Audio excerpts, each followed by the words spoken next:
ఈ యథార్థ ప్రపంచమే యుటోపియా. ఆ యథార్థ ప్రపంచంలో ఉండే వస్తువులకు ప్రతీకలు ఈ లోకంలో ఉంటాయి. కాబట్టి ఈ లోకంలో ఉండేటువంటి ఏ వస్తువు కూడా పెర్ఫెక్ట్ కాదు అంటాడు. ఇవన్నీ కూడా ఇంపెర్ఫెక్ట్ థింగ్స్, ఇంపెర్ఫెక్ట్ బీయింగ్స్ అంటాడు. కాబట్టి ఈ వేదాంతులు ఎవరు చెప్పినా ఈ లోకం అసత్యమని, ఈ లోకంలో ఉండేటువంటి వస్తువులు అసత్యమని, జీవం అసత్యమని, జీవులు అసత్యమని అని చెప్పబడుతున్న సమయంలో నిన్ను సత్యములోనికి నడిపించేటువంటిది పరిశుద్ధాత్మ.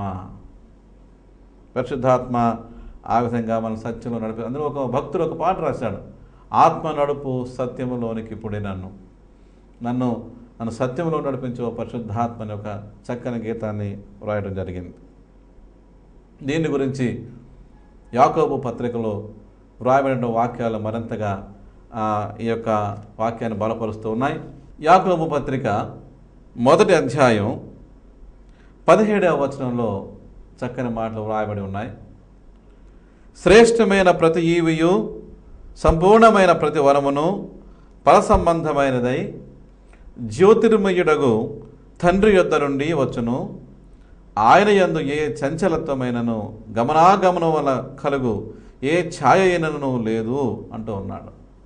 ఛాయ అనేటువంటి మాట ఇక్కడ ఉపయోగించబడింది. చాలా ప్రత్యేకమైనటువంటి సందర్భంలో ఈ మాట ఉపయోగించబడింది. ఛాయ, ఇందాక మనం చెప్పుకున్నటువంటి ప్రతిరూపాలు. ఉటోపియాలో యథార్థమైన వస్తువు ఉంటే ఈ లోకంలో దాన్ని ప్రతిరూపం ఉంటుంది, ఛాయ ఉంటుంది అనేటువంటిది ఆ ప్లేటోనిక్ థాట్లో, ఆ ప్లేటో యొక్క తత్వశాస్త్రంలో మనం గమనిస్తాం. ఇక్కడ కూడా ఇంచుమించు ఈ ఛాయ గురించి మాట్లాడడం జరుగుతుంది. అంటే దేవునిలో ఇలాంటి ఛాయలు ఉండవో, ఇది అంత యథార్థతే ఉంటుంది. ఈ ట్రాన్స్లేషన్లో మనం గమనించినప్పుడు జ్యోతిర్మయుడగు తండ్రి యొద్ద నుండి అని చెప్పిన తర్వాత గమనాగమనం వల్ల కలుగు అన్నాడు. నిజానికి ఈ యొక్క పరిభాష సరైనటువంటి తర్జుమా లేకపోవడాన్ని మనం గమనించాలి. గ్రీకు భాషలో ఇది రాసినప్పుడు ఒక ప్రత్యేకమైనటువంటి మాట ఉపయోగించారు. ఈ మాట ఏమిటంటే పార్ అల్లేగి ట్రోపే అనేటువంటి మాటలు ఉపయోగించారు. ఈ మాటల యొక్క అర్థం ఏంటంటే ఇది గ్రహాలు, నక్షత్రాలు అవి స్థలం మారుస్తూ ఉంటాయి, అవి చలనాన్ని కలిగి ఉంటాయి. అంటే రోదసీకి సంబంధించినటువంటి పరిభాష లేదా నక్షత్ర శాస్త్రానికి సంబంధించిన పరిభాషలో మాత్రమే ఉపయోగించబడేటువంటి పదాలు ఈ గమనాగమనం అనే చోట ఉపయోగించారని వేదాంతులు పండితులు సెలవిస్తున్నారు. అంటే దానికి సంబంధించే జ్యోతిర్మయుడకు తండ్రి అని అక్కడ వ్రాయడం జరిగింది. జ్యోతిర్మయుడకు తండ్రి ఈ నక్షత్రాలు, ఆకాశంలో ఉండే శక్తుల యొక్క గమనాగమనాల యొక్క ఆ చలనానికి అతీతుడిగా ఉన్నటువంటి దేవుడు.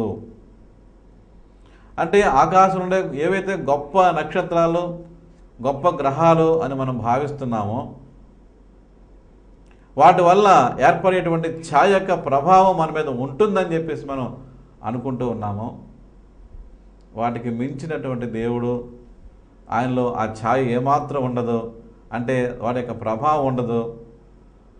ఆయనలో అలాంటి ఏ మార్పుకు లోను కానటువంటి వాడు, అన్చేంజబుల్ గాడ్ అనేటువంటిది. ఆయనలో ఎప్పటికీ ఎన్నటికీ మార్పు అనేటువంటిది ఉండనటువంటి దేవుడు. కనుక ప్రభునందు ప్రియమైన దేవుని బిడ్డలారా, ఇలాంటి సత్యంలోనికి, అంటే మనం మారుతూ ఉంటాం, ఈ లోకల గ్రహాలు మారుతూ ఉంటాయి, కానీ అలాంటి ఆ చేంజ్కి, మార్పుకి గురి కానటువంటి దేవుడు మనల్ని సర్వసత్యంలోనికి నడిపిస్తాడు. పరిశుద్ధాత్ముడు యొక్క కార్యాల్లో గొప్ప కార్యం ఇది, మనల్ని సత్యంలో నడిపిస్తాడు. మూడవది ఏంటంటే మనకు తీర్పు ఉంది.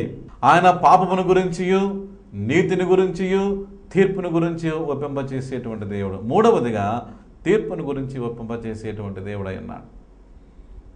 ఈ లోకంలో నా ఇష్టానుసారంగా నేను జీవిస్తాను, and I'm not responsible for my actions. నేను చేసేటువంటి అది క్రియలకి కానీ కార్యాలకు కానీ నేనేమి బాధ్యుడిని కాదు అని చెప్పి తప్పింపు చేయడానికి నీకు అవకాశం లేదు. నీకు ప్రియమైన దేవుని బిడ్డలారా, దేవుని యొక్క ఆత్మ అయినటువంటి దేవుడు నిన్ను ఈ లోకంలో చేసినటువంటి కార్యాలకి తప్పనిసరిగా నువ్వు తీర్పులోనికి వస్తావు అని నేను ఒప్పింపజేస్తుంది. మనకు ఆ యొక్క తీర్పులోనికి వస్తాము అనే ఆలోచన ఉన్నప్పుడు నీ యొక్క ప్రవర్తన ఈ లోకంలో నువ్వు సరి చేసుకోవడానికి అవకాశం ఉంటుంది.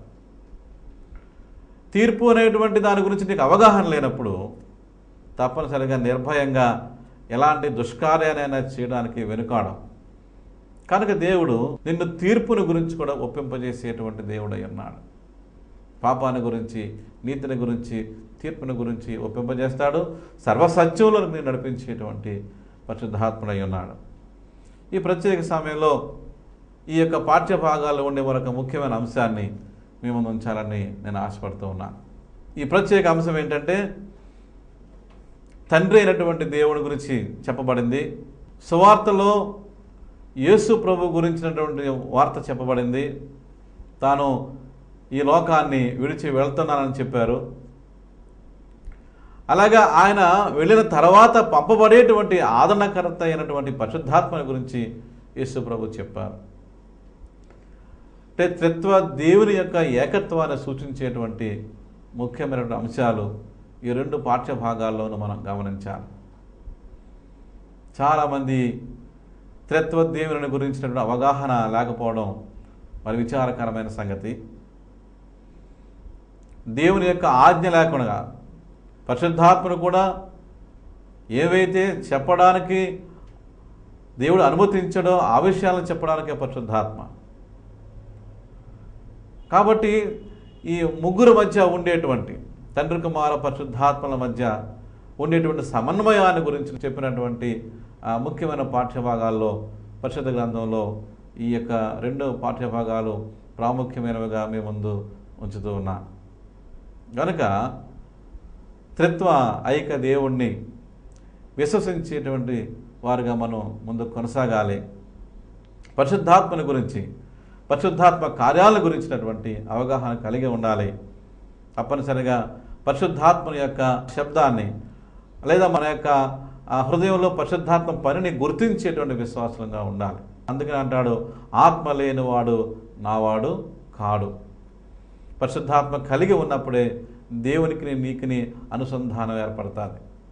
అలాంటి పరిశుద్ధాత్మను కలిగి ఉండేటువంటి విశ్వాసముగా ఉండగలందులకు దేవుడు తన సహాయం మనకు అనుగ్రహించునుగాక. ఆమేన్. ప్రార్థన చేసుకుందాం. మహోన్నతుడ, మహోపకారి, మమ్మల్ని మిక్కిలిగా ప్రేమించిన మా పరలోకపు తండ్రి, సకల చరాచర జీవులను సృజించిన సృష్టికర్త నీకు వందనాలు, స్తోత్రాలు. ఈ ప్రత్యేక సమయంలో త్రిత్వైక దేవుని గురించినటువంటి అవగాహన మీరు అనుగ్రహించారు. దాని వాక్యాలు మీరు మా కొరకు అనుగ్రహించారు, మేము నమ్ముతూ ఉన్నాం. పరిశుద్ధాత్ముడా, తండ్రి కుమారైన దేవుడా, మరి మా యొక్క హృదయాంతరాలు దూరేటి వాక్యమైన దేవుడా నీకు వందనాలు. మా హృదయాల్లో ప్రవేశించి నా హృదయంలో మార్పును తీసుకొచ్చే దేవుడై ఉన్నావు కనుక నీకు వందనాలు. ఈ వాక్యం ద్వారా మా ప్రభువా మాలో ఉన్న పాపపు స్వభావాన్ని ఒప్పింపజేసి మా పాపముల గురించి మేము దుఃఖించి ఒప్పుకొని నీ ద్వారా క్షమాపణ పొందేటువంటి విశ్వాసముగా ఉండులాగిన సహాయం చేయమని వేడుకుంటున్నాం. నానా వాక్యమైన ప్రతి బిడ్డపైన నీ మెండైన దేవుని కుమ్మరించి మీరు మహిమ పొందమని యేసయ్య పరిశుద్ధ నామాన్ని బట్టి బ్రతిమలాడి వేడుకొని ప్రార్థిస్తున్నాము తండ్రి. ఆమేన్.